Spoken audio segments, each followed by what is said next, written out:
Okay. Woo! Another day, another vid. How y'all doing today? Hope y'all doing good, staying well, staying healthy, all that great stuff. And it's your boy JustMatt. We got Making the Case 2001 Lakers. Now, last time we reacted to 1986 Celtics. This time we got the Lakers, man. So yeah, there's gonna be only one video today since this joint about 20 minutes long. But yeah, we're gonna learn a lot.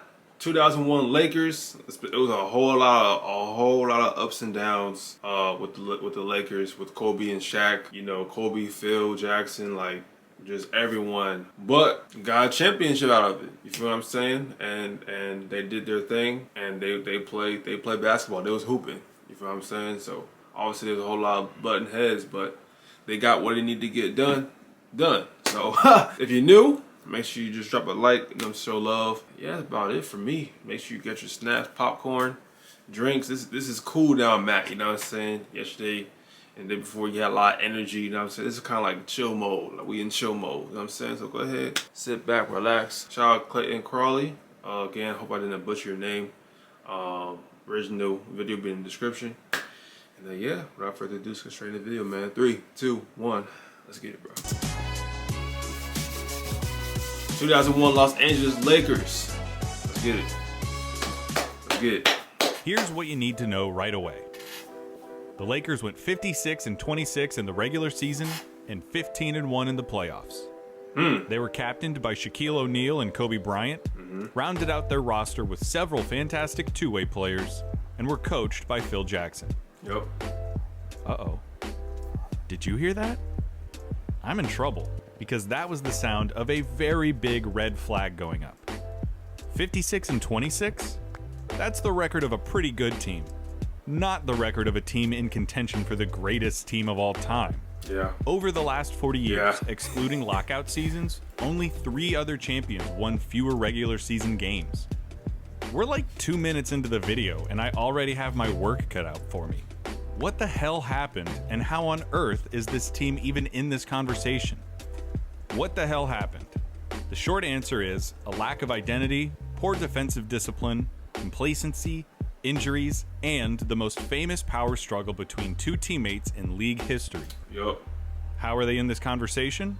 The short answer is because Kobe Bryant and Shaquille O'Neal represent the best, most unguardable, unstoppable, unbeatable 1-2 combination in the history of the NBA. That's facts. Once they think alike, once they on the same page, bro, you know, can't stop them. I talk about That's it. facts. First, let's frame this team.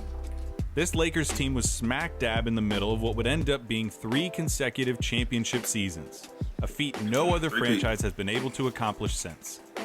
In 2000, the Lakers won 67 regular season games on their way to their first championship since 1988. Shaq was 1 vote away from being named the first unanimous regular season MVP and added the finals MVP at the end of the year to cap off his ascension to basketball's throne. Kobe, at age 21, was already emerging as one of the premier perimeter players in the game. His well-rounded 21 years skill set old. and approach Crazy. to the game made him the consensus heir apparent to none other than Michael Jordan. He was a critical part of the team's makeup and was already on the fast track to basketball immortality. Following the championship, Shaq took time to rehab and rest his body at Phil Jackson's direction.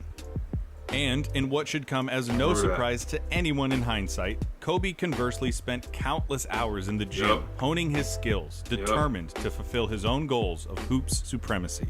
By the time the team reconvened for training camp, tensions immediately arose between the 2 superstars and their different approaches to the offseason. Kobe was frustrated seeing Shaq return out of shape after just having had the best season of his career, while Shaq was frustrated with the young shooting guard presuming to be in a position to criticize him following a championship season. And it makes sense from both sides. On the one hand, you have Kobe, the patron saint of the perfectionist and determined, someone for whom effort and diligence was second nature. He had just labored all summer because he was coming into his own and was ready to assume the mantle of superstar. Why wouldn't he be frustrated seeing someone fail to meet his own tenacious work ethic, let alone his partner in crime, the reigning league and finals MVP? On the other hand, imagine the situation from Shaq's perspective. Here's a guy who was 7'1" and 320 pounds of speed, power, touch, nimbleness, and explosiveness. He was truly an anomaly of human anatomy. He'd been the best and biggest guy on every team he'd ever played on, forged against the Hakeems and the Ewings and the Robinsons. He'd been exerting himself and taking a physical toll for years, and he finally had a ring to show for it. Why wouldn't he take some well-deserved time off? He'd earned it, and if you believe Phil, he did what he was told to do. And now he comes back, and this youngster is telling him that he should be working harder? Throughout the season, these disparate both sides, attitudes for failed sure. to consistently produce wins on the court. You hear all the time about the alpha dog trope that a pair of great teammates face. From Wilt Chamberlain and Jerry West, to LeBron and Dwayne Wade, to Kevin Durant and Russell Westbrook. These chance pairings always... Shout out Russ, by the way. Yes, sir. He the Lakers now. Who's the one who's supposed to get the last shot? Whose team is it? And this team took that trope to new levels. Kobe had developed into perhaps the league's most complete player and was eager to prove that he could, and perhaps should, be the player leading the Los Angeles Lakers. At the same time, some of the warts of Kobe's hero ball tendencies came to light as he truly believed that the team was in the best position to succeed when he was the one with the ball in his hand taking the most shots. Shaq, of course, resented the fact that coming off the heels of his most successful season, he was already being challenged by his young teammate. The rest of the team, meanwhile, was caught in this maelstrom of egos, unable to find a playstyle or approach that could appease both stars and produce winning results. Even Phil Jackson, who would retire as the most decorated basketball coach to ever live, struggled to amicably settle the dispute. Jackson, long known throughout the league as the Zen Master for his philosophical and holistic approach to coaching, couldn't find a way to foster the same synergy that the Lakers had ridden to a championship just months prior. Jackson believed that the success of the team is predicated on the sacrifice of the individual. It's a trite cliche for organizations to talk about a team-first philosophy, but it's an idea rooted being in truth. unselfish. Yeah. To galvanize this team, Kobe would have to accept that despite his tremendous abilities as an individual, this team couldn't reach its full potential if he took every shot. At the same time, Shaq needed to accept that Kobe was ready to be a more integral part of this team, which would indeed merit him more credit in their victories. As the season continued, this rift only grew deeper. The two were constantly at odds on the court and trading barbs through the media off of it. Through sheer talent, the team was still competitive in most of their games and near the top of the standings, but it seemed to many that they were on a collision course of self-destruction. In fact, it soon became a foregone conclusion to many members of the media that a trade was inevitable, that the feud was irreparable, and that the Lakers were better off cutting bait and acquiring assets for one of their stars. You would hear quotes from Bryant saying, "Turn my game down? I need to turn it up. I've improved. How are you going to bottle me up? I'd be better off playing someplace else." You'd hear Shaq say something like, "When everything went through me, the outcome was good. It was 67-15, playing with enthusiasm. The city was jumping up and down. We had a parade and everything. And now we're 23-11, so you figure it out." Tough. And because of this draining situation in the locker room, LA simply wouldn't put the effort in on most nights to effectively defend, leading to one of the worst defenses in the league. Shaq also presented a problem with his notoriously poor free throw shooting. Shooting just 51% from the stripe, Shaq was the major culprit in making the Lakers the worst free throw shooting team in the league. On top of it all, Shaq and Kobe combined to miss 22 games, Ron Harper missed substantial time due to knee injury, and, perhaps most importantly, Derek Fisher missed the first 62 games of the season with a broken foot. Derek Fisher, the team's backup point guard, who hadn't started a single playoff game the year prior, returned to the court on March 13th, and with him brought the fire back to Los Angeles. Instantly inserted into the starting lineup, Fisher came back with a hot hand, which helped space the floor for other shooters, and most importantly for Shaq. He brought a new defensive energy that would eventually encourage the team and shore up their biggest weakness. And most importantly, he brought stability. By the time he retired, Derek Fisher had set the record for most playoff games played in an NBA career. What's more, Derek Fisher was never the most important player or top scorer on any of those teams. That's just not what he brought to the table. But it's no mistake that he found himself on so many playoff teams in so many playoff games. teams were, almost without exception, better with Derek Fisher on the roster. He had a feel for the game that went beyond makes and misses. When and how to feed Shaq. When and why to let Kobe operate. And when and how to get the ball to the rest of the Lakers and make this group of talented players a team. In the 20 regular season games that Fisher played, the Lakers went 15-5 and finished the regular season with an 8-game win streak, their longest all season. And in this late season confluence of events, the final piece fell into place. As Fisher returned from injury, Kobe fell victim to it. He missed 11 of the team's last 21 games. And in those games, the Lakers went 8-3. During that time on the bench, Kobe saw the success that the team was having without him, one of the best players in all of basketball. With Fisher at the helm, the Lakers flowed on offense and seemed energized on defense. You wouldn't say that they were better without Kobe, but they were playing their best basketball of the season without him.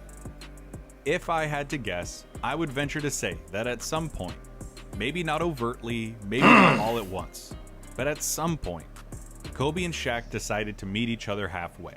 By now, it was clear that the worst thing about the team was the relationship between these two. Now we're 23-11. You figure it out. But it was also obvious that the best thing about this team was these two. Remember this? It's crazy. It's crazy. Somehow, they struck some kind of accord. Kobe would take a small step back, but Shaq would concede some of the spotlight. Kobe didn't resign to be Robin. Instead, he would be the Batman to Shaq's Superman. I told you it was a long story. Somehow, despite their underwhelming record and their foibles and their squabbling, they were better. They'd evolved. Shaq had played himself into shape and was bringing the pain every night. Kobe had improved in nearly every aspect of his game. They had the swagger of a winner and the confidence of a champion. They were better than everybody, by a ludicrous margin. In all of their playoff games in the Western Conference, they did not lose. Not one game. Tough. 3 straight sweeps, 11 straight wins to go back to the finals. The combination of Shaq and Kobe was apocryphal for other teams. In back-to-back games against the Kings, Shaq put up 44 and 43 points to take a 2-0 lead. Kobe then took center stage and put up 36 and 48 points to put Sacramento on ice. And that's the way it went throughout the playoffs. It's crazy. They beat the Spurs, who had home court and the best record in the league, by 14, 7, 39, and 29 points, respectively. It was an absolute thrashing. Kobe had his best series thus far and helped send the Lakers to their second consecutive finals. Chick Hearn, the quintessential Lakers play-by-play broadcaster since 1961, who coined terms like slam dunk, air ball, and triple-double, said this. There's no team in Laker history ever played at a higher level of perfection than this team is doing. That's respect. Matched up against league MVP Allen Iverson's Philadelphia 76ers in the finals, the Lakers stumbled for their first and only time, thanks to Iverson's heroic performance in Game 1. The Lakers responded with 4 consecutive wins to capture their second title in as many years. It wasn't a super dramatic conclusion. Even though some of the games were close, it ended up being a 5-game series. But sometimes, being the best isn't about the dramatic 7-game thrillers or the narrow victories. Sometimes it's just about kicking ass.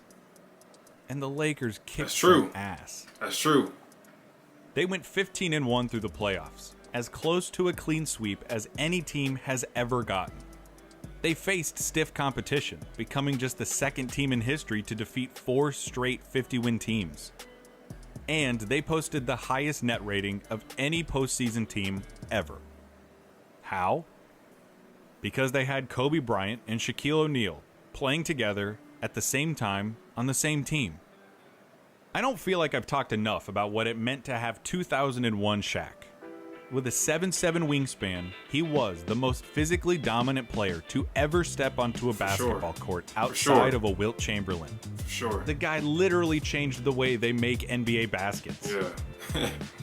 In the finals, against Dikembe Mutombo, who had just won his 4th Defensive Player of the Year award, Shaq put up the spectacular stat line of 33 points, 15.8 rebounds, 4.8 assists, and 3.4 blocks, en route to his 2nd straight Finals MVP award. He had soft touch on his jump hooks, underrated abilities as a passer, the explosiveness to go over any defender, and the maneuverability to get around any player his size.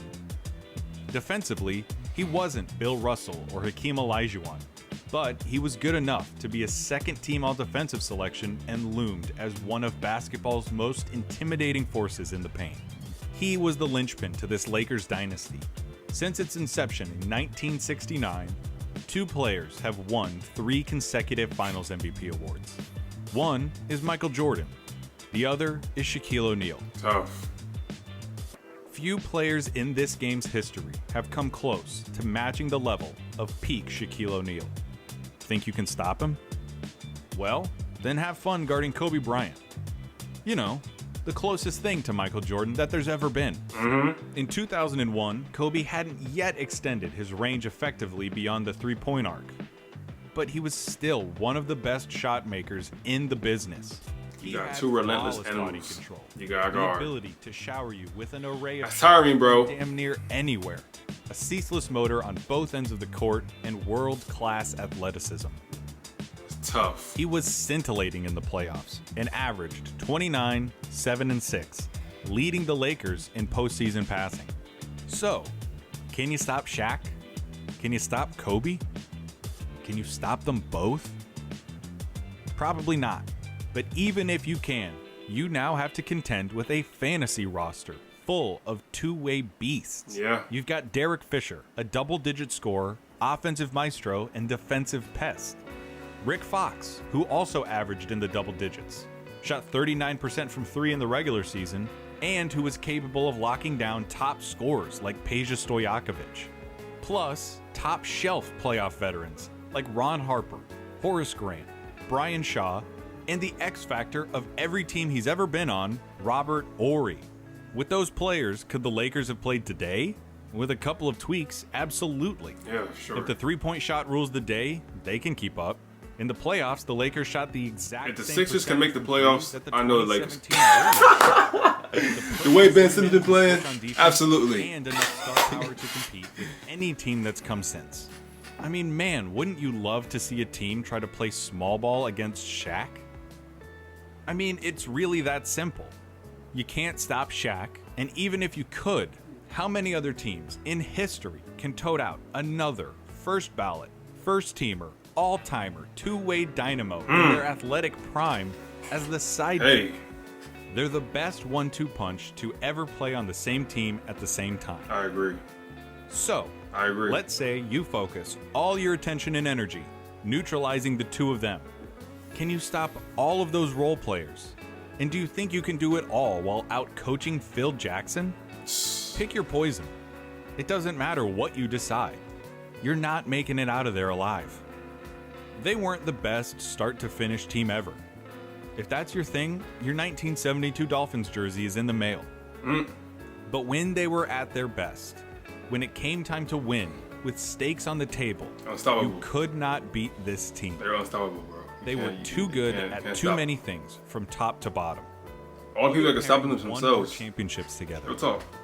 Other teammates dominated their eras for longer periods of time. But I maintain that no two teammates, as an overall pairing of destructive forces at both ends of the court, were better than Shaquille O'Neal and Kobe Bryant in the playoffs of 2001. The Venn diagram of these two talents overlapped in a way and on a level that has no equal. And that's the enduring legacy of this Lakers team. The yin and yang of conflict and victory. You're gonna get the squabbling and the feuding and the power struggle. It's a byproduct of their talent and of how different these two men were on so many levels. But they realized time and time again that theirs was an unstoppable partnership. They put the pettiness aside, bought into the team and to each other, and won over and over and over again. They didn't win 7 championships together. Instead, they ushered in a new Lakers dynasty, the most unstoppable duo ever, and in 2001, the greatest basketball team of all time. Hey, respect. Respect. They didn't have to have the most impressive record. Okay, they didn't have to go. They didn't have to go 73-9, right? Like the Warriors. But when they were at their best, at their peak, when everyone's playing in sync, when Kobe and Shaq isn't arguing, they are unstoppable, bro.